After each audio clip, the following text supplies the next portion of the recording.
और अब चले खास कॉन्वर्सेशन डिविडेंड को लेकर दीपम सचिव अरुणीश चावला से खास बातचीत की जी बिजनेस के संवाददाता तरुण शर्मा ने। आइए आपको सुनाते हो खास कॉन्वर्सेशन। इस साल जो डिविडेंड रहा वो ऑल टाइम हाई रहा।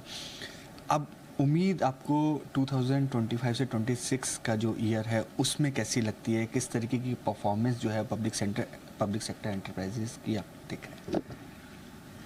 वर्तमान वित्तीय वर्ष में हमने MOU की परिकल्पना, MOU का फ्रेमवर्क तैयार कर लिया है और अभी जैसे ही कॉरपोरेट रिजल्ट्स आएंगे, जैसा कि आप जानते हैं मई तक कॉरपोरेट रिजल्ट्स फाइनलाइज होते हैं और उसके साथ ही हम हर पब्लिक एंटरप्राइजेस का MOU फ्रेमवर्क के तहत उनके साथ मंत्रणा करेंगे और जो सरकार की नीति है, जो आदरणीय प्रधानमंत्री जी का और वित्त मंत्री महोदया का जो विजन, जो परिकल्पना है, उसे हम चरितार्थ करेंगे और हर पब्लिक एंटरप्राइजेस, हर पब्लिक स्टॉक, हर पब्लिक कंपनी को अपने प्रॉफिट का 30% या नेटवर्थ का 4%, इसमें से जो अधिक हो वो डिविडेंड, जिसे हम फेयर डिविडेंड कहते हैं, वो साधारण निवेशकों को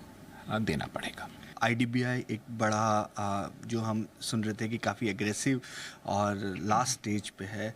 सर, यदि आप उसका स्टेटस बता पाएँ कि कब तक हम उम्मीद कर सकते हैं IDBI का डिसइन्वेस्टमेंट, किस तरह फाइनेंशियल बिड्स कब आप इनवाइट करेंगे?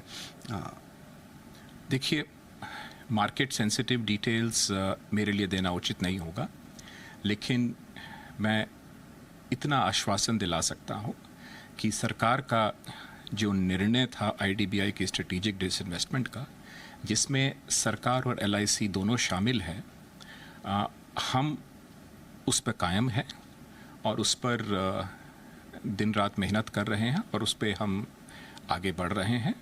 इसके साथ साथ शिपिंग कॉरपोरेशन ऑफ इंडिया और BAML और NMDC का जो स्टील प्लांट है, ये तीन भी सर एक पाइपलाइन में थे जिसका डिसइन्वेस्टमेंट होना था। सर, उस पर यदि आप कुछ स्टेटस बता पाएँ कि क्या स्टेटस है और कब तक हम उम्मीद कर सकते हैं? कुछ सेक्टर ऐसे हैं जहाँ पे प्राइवेट सेक्टर को अधिक बढ़ावा देने की आवश्यकता है, अधिक मौका देने की आवश्यकता है। उन सेक्टर्स में क्लोजर और स्ट्रेटेजिक सेल, इन दोनों को एक साथ लेकर चलते हैं, क्योंकि दोनों से बेटर प्राइवेट पार्टिसिपेशन होती है। तो हमें इस कॉम्पोजिट स्ट्रैटेजी को एक साथ देखना चाहिए और ये दोनों काम जो हैं वो निरंतर तरीके से आगे चल रहे हैं और सही सही समय पर सही डील्स मैच्योर होंगी।